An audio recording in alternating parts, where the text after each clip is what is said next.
Alright, well here you can see I'm in the process of adding the second break to this shell. Well, technically this is the last break, as it will be the last one to ignite, but in building order, this is the first, this is going to be the second. You can see I've got this shell inserted onto the spolet of the second, and I've got newspaper here and another disc to protect this shell when this breaks. You can see inside here, got a few more discs, and I'll go ahead and push this down. And now this is seated quite nicely right on top of this, and when I spike it, it will compact this newspaper a little more, and the two shells will really grab together. So that is the goal. Alright, you can see I have taped on a bit of black match onto my spolet to aid in quick ignition, and now the first step here in loading the shell up is going to be to put in the stars, and to do that I put in this mold, and this I will fill in the center with black powder, and around the outside I will fill in with my my stars, and then a little black powder in between those to keep them nice and compact. As I start placing these stars in here, some of them want to get out of line, and I'll use a dowel such as this to adjust them, make sure they're as close together as possible so it doesn't take too much black powder to fill in between them. Okay, now I've loaded in all the stars, and the first thing I'll start to do is take some black powder in my hand and go ahead and drop it in on top of the stars, and then start to knock it down so that it fills all empty spaces.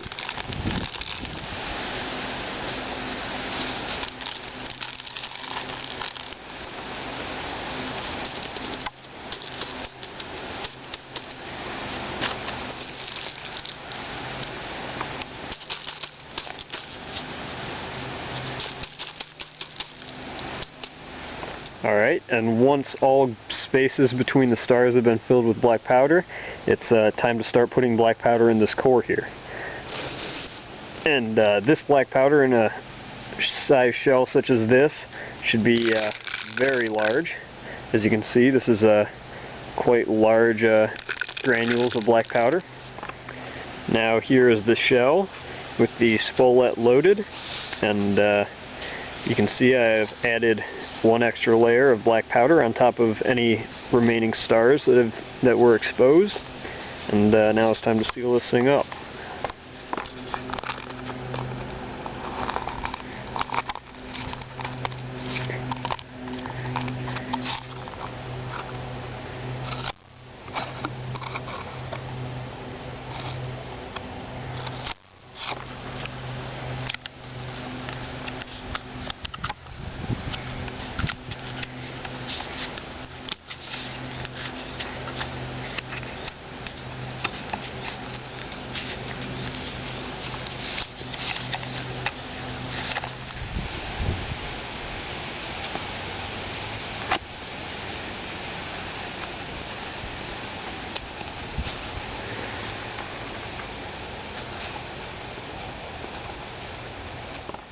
Alright, this shell is now ready to be spiked for the second time. You can see I've put on some masking tape between these shells to hold them together while spiking, and the spiking itself will hold them together permanently.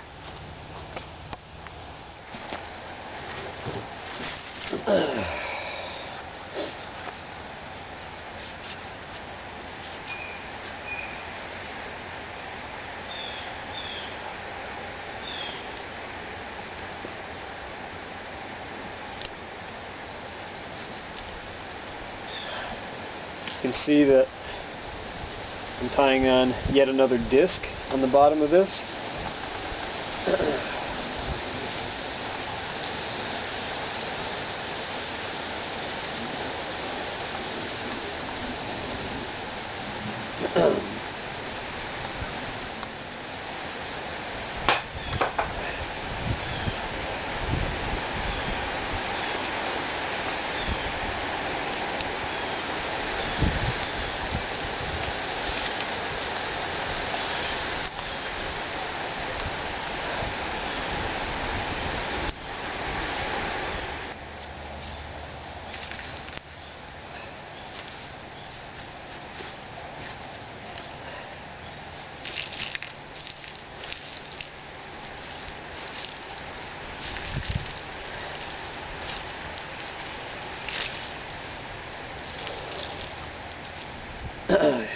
you can see I've taken the spiking all the way down to the bottom shell and just done one wrap just like that to help keep that spiking on that bottom shell tight.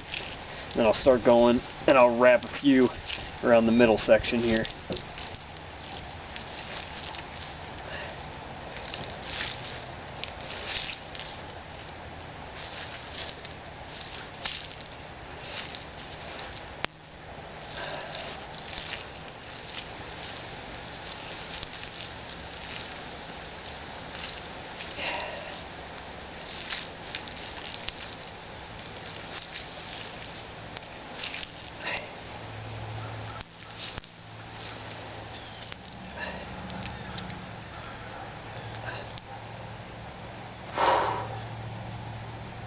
Hands really start to cramp up doing this.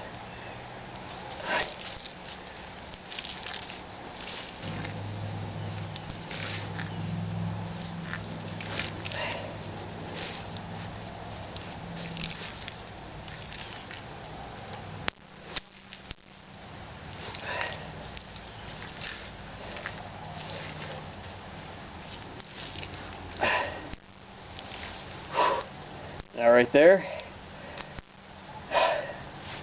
that is how you spike a 5-inch multi-break shell.